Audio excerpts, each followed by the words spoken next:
निकला तुम्हारी ऐसी की तैसी। तो शाहिद अफरीदी दोस्तों वो मानसिक दिवालियेपन का शिकार हो गया है और अब उसका एक ही एजेंडा रह गया। वो सोच रहे जैसे इमरान खान पाकिस्तान का प्रधानमंत्री बन गया तो मैं भी फौज के साथ लोग लुका के कल मैं भी कुछ प्रधानमंत्री कुछ बन जाऊंगा। वैसे anything can be possible in Pakistan, कुछ भी हो सकता है भाई। वहां तो ये भी हो सकता है कि इफ्तिकार भी डिफेंस मिनिस्टर बन जाए, हो सकता है बाबर आजम का प्रधानमंत्री बन जाए, कुछ भी हो सकता है पाकिस्तान में। बंदे की बोंगियां इतनी ज्यादा हो गई है यार, इतनी बकवास, इतनी बातें, इतनी ये क्या है। अपनी बातों की वजह से शाहिद अफरीदी हमेशा कोई ना कोई भंड मारते हैं, हमेशा। इन्होंने यकीन करो पाकिस्तानी अवाम की भी ली है और इंडियन अवाम की भी ली है। ये हर वक्त बैठ के अपने आप को मीडिया पे दिखाने के लिए कभी कौन सी बात, कभी कौन सी बात, कभी कौन सी बात, कभी कश्मीर का मुद्दा, कभी इंडियन मीडिया, कभी नरेंद्र मोदी, कभी जंग की। ऑस्ट्रेलिया उनसे डरता है, इंग्लैंड उनसे डरता है, न्यूजीलैंड उनसे डरता है, साउथ अफ्रीका उनसे डरता है। और आप क्या हो, आपको तो बांग्लादेश घर में आके आके पकड़ के एल लगा के जा रहा है। आप ये हो कि रोजी रोटी का क्रिकेट की बात इंडिया से ही चल रही है, क्योंकि कभी ये मोदी की बात करता है, कभी ये मीडिया की बात करता है, कभी ये इंडिया की बात करता है, कभी ये इंडियन आर्मी की बात करता है। यार हम पब्लिक है ना, हम अगर इस तरह की कोई बात करते हैं तो हमारा चलो समझ में आता है, दिमाग खराब है इन लोग का। लेकिन इतना तो मुझे भी पता है कि भाई इंडिया की क्या ताकत है, इंडियन क्रिकेट की क्या ताकत है, इंडियन क्रिकेट इस टाइम पे दुनिया को रूल कर रहा है, इतना मुझे भी पता है। पाकिस्तान वालों को क्या उनको हर चीज में इंडिया से कंपैरिजन करना था, हर चीज से। पहले उन्होंने बाबर आजम का कंपैरिजन किया विराट कोहली से। बाबर आजम कहां है, किस हालत में है, किस दशा में है, दुनिया में किसी को नहीं पता। मैं बात करूं क्रिकेटर की। अब हमारे क्रिकेटर शाहिद अफरीदी साहब,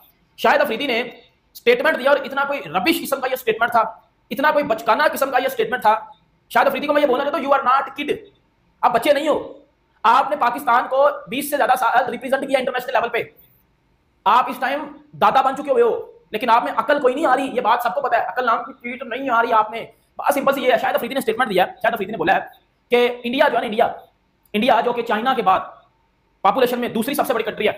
शाहिद अफरीदी बोलते हैं इंडिया पाकिस्तान से 10 साल पीछे है, इकोनॉमी में, टेक्नोलॉजी में, स्पोर्ट्स में, टैलेंट में, हर चीज में।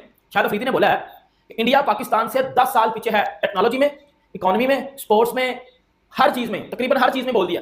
और हमें बड़ी शर्म आती है कि हम जब इंडिया को अपना हमसाया मुल्क कहते हैं, हमें बड़ी शर्म महसूस होती है जब इंडिया को हम अपना हमसाया मुल्क कहते हैं ना, तो बड़ा ऐसे शर्म आती है यार, ये इतना बच्चा सा मुल्क हमारा हमसाया मुल्क है। देखो यार, पाकिस्तान और इंडिया के जो भी रिलेशन चल रहे हैं वो एक अलग चीज है, लेकिन मुझे लगता है कि एज अ मुसलमान हमें बात सच्ची करनी चाहिए।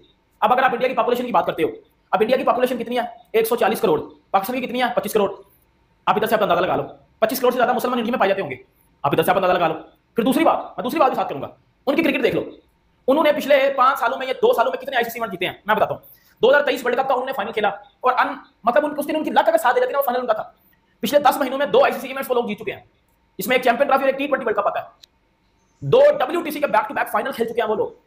दुनिया में टॉप लेवल की टीम है उनकी। ऑस्ट्रेलिया उनसे डरता है, इंग्लैंड उनसे डरता है, न्यूजीलैंड उनसे डरता है, साउथ अफ्रीका उनसे डरता है। और आप क्या हो, आपको तो बांग्लादेश घर में आके आके पकड़ के एल लगा के जा रहा है। आप इसको क्रिकेट किसने बताया? ये क्या चीज, हमें लग रहा था कि भाई ये बड़ा पीसफुल आदमी है, बड़ी मोहब्बत फैलाने वाला है, क्रिकेट की वजह से तो प्यार फैलता है, लेकिन इसने जितनी नफरत पाकिस्तान के लिए इंडिया के दिल में बनाई है किसी और ने नहीं बनाई। ये बंदा रोजाना पाकिस्तानी आवाम के लिए नफरत पैदा करता है इंडिया के दिल में, ऐसे ऐसे यहाँ पर बोंगिया मारता है। और भाई मैं पाकिस्तानी, मैं शाहिद अफरीदी, अगर आप शाहिद अफरीदी कहते हैं पाकिस्तानी आवाम को रिप्रेजेंट कर रहा हूं, मैं पाकिस्तानी आवाम की दिल की बात कर रहा हूं, नहीं भाई हमारे दिल की बात बिल्कुल नहीं बता रहा, ना ही हमारे जहन की बात बता रहा, क्योंकि इतनी बोंगिया इसने मारी अपनी जिंदगी में, इतनी पाखंडी गिरी की है। और सीरियस नोट, मैं बड़ी इज्जत करता था शाहिद अफरीदी की, लेकिन आज उन्होंने एक स्टेटमेंट दिया है कि पाकिस्तान की क्रिकेट इंडिया की क्रिकेट से 10 साल आगे है, इंडियन क्रिकेट पाकिस्तान क्रिकेट से 10 साल पीछे है। आप सोचो कि कैसे कहते हैं टेक्नोलॉजी में, टैलेंट में, क्रिकेट में इस टाइम पर पाकिस्तान का जो है वो कोई मुकाबला ही नहीं कर सकता है, और इंडिया तो दूर दूर नहीं कर सकता। अभी इंडिया पीछे है टैलेंट के मुकाबले में। यार यही बंदा था जो कि पाकिस्तान के लिए कहता है कि टैलेंट का है पाकिस्तान के अंदर, इसको चाहिए सिर्फ और सिर्फ पैसा और व्यूअरशिप। इसको चैनल वाले एक कार्टून के तौर पर अपने ऊपर बुलाते हैं, भाई ये इतना बड़ा क्रिकेटर है, इसको क्या जरूरत है ऐसी भोंगियां मारने की, इतनी अच्छी सी फाउंडेशन है, गरीबों की मदद करता है, सब कुछ ठीक ठाक है, लेकिन इसको पैसा कमाने के लिए ऐसी अच्छी हरकतें क्यों करनी पड़ती है कि कभी इंडिया की, ये इसकी रोजी रोटी का क्रिकेट की बात इंडिया से ही चल रही है, क्योंकि कभी ये मोदी की बात करता है, कभी ये मीडिया की बात करता है, कभी ये इंडिया की बात करता है, कभी इंडियन आर्मी की बात करता है। यार हम पब्लिक है ना, हम अगर इस तरह की कोई बात करते हैं तो हमारा चलो समझ में आता है, दिमाग खराब है इन लोग का। लेकिन इतना तो मुझे भी पता है कि भाई इंडिया की क्या ताकत है, इंडियन क्रिकेट की क्या ताकत है, इंडियन क्रिकेट इस टाइम पे दुनिया को रूल कर रहा है, इतना मुझे भी पता है। मैं एक जस्ट क्रिकेट फैन हूं, नॉर्मल।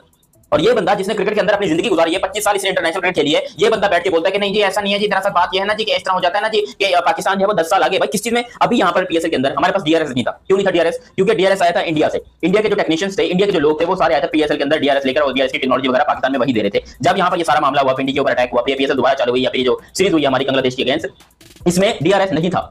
क्यों नहीं था डीआरएस? क्योंकि इंडियन लोग वापस पाकिस्तान आए ही नहीं। जब ये मामला हुआ तो इंडियन लोग पाकिस्तान से चले गए, तो फिर वो वापस पाकिस्तान आए ही नहीं, जिसकी वजह से पाकिस्तान को बगैर डीआरएस के अंदर ये पीएसएल भी करवानी पड़ी। उसके अलावा अपनी जो ये बांग्लादेश वाली सीरीज है ये भी करवानी पड़ी। और ये शाहिद भाई बैठ के बोलते हैं कि पाकिस्तान जो है वो 10 साल आगे है इंडिया से। शाहिद भाई किस चीज में आगे है? किस चीज में मुझे बताओ, ये देखने में आगे है। आप वेबसाइट जाकर देख लो, पाकिस्तान के अंदर सारी की सारी बैन हुई पड़ी है, लेकिन नंबर 1 पे कहां मिलेगा? पाकिस्तान में। और पाकिस्तान में भी शर्म वाली बात है कि ऐसी चीजें ही मशहूर होती हैं। और जब आप सारा दिन ऐसी चीजें देखोगे तो आपको क्या लग रहा है कि आप मीडिया पे आकर अच्छी बातें करोगे? मुझे तो लगता है कि ताजा ताजा हिलाकर बैठते हैं शाहिद भाई। ऐसा क्या दिमाग काम नहीं कर रहा होता इनका? शाहिद भाई बोल रहा हूं मैं, इज्जत कर रहा हूं मैं, अभी भी पाकिस्तान का one of the biggest legend बोल रहा हूं मैं इसको। लेकिन ये बंदा अपनी लेगेसी इतनी बर्बाद किया जा रहा है, अपनी क्रिकेट को इतना बर्बाद किया जा रहा है, अपनी इज्जत को घोड़े पे चढ़ाया जा रहा है। और फिर लोग कहते हैं कि नहीं जी हमारे लेजेंड्स की बेइज्जती करना करो। यार जितने पाकिस्तानी भाई लोग की वीडियो देख रहे हो आप लोग, मुझे बताओ, मैं भी पाकिस्तान, आप भी पाकिस्तान, क्या आपने शाहिद भाई से ज्यादा भंड मारने वाला कोई बंदा देखा है अपने पाकिस्तान में? सही बताना। दुनिया में टॉप लेवल की टीम है उनकी। ऑस्ट्रेलिया उनसे डरता है, इंग्लैंड उनसे डरता है, न्यूजीलैंड उनसे डरता है, साउथ अफ्रीका उनसे डरता है। और आप क्या हो, आपको तो बांग्लादेश घर में आके आके पकड़ के एल लगा के जा रहा है। आप ये हो, आप हकीकी मायनों में ये हो।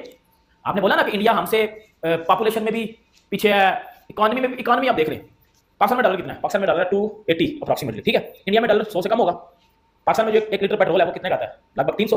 अब इंडिया में 1 लीटर पेट्रोल कितना होगा वो नीचे कमेंट बॉक्स में भाई लोग बताएंगे सारे। इंडिया में डॉलर कितना है? 100 से कम होगा, लगभग 100 के पास होगा या थोड़ा ऊपर नीचे होगा, यह सही पता नहीं है, ठीक है। आप कमेंट बॉक्स में बताइएगा आपका डॉलर कितना चला गया? 300 पे।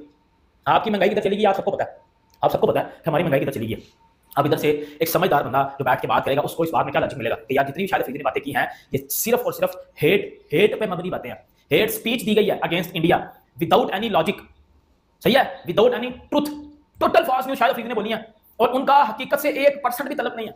और शर्म आनी चाहिए मुझे लगता है शायद अफरीदी को। अब बड़े से लोग कह रहे हैं ये फेक है। अब भाई फेक आजकल के दौर में फेक कुछ भी नहीं होता, जो सोशल मीडिया पे अपलोड होता है वो सच ही होता है, बोला गया होता है कहीं ना कहीं। अब तो सारे बोलेंगे फेक है, सीधी सी बात है ना। आपकी टीम पाकिस्तान का क्या हालात है मुझे मैं आपको बेहतर बता सकता हूं।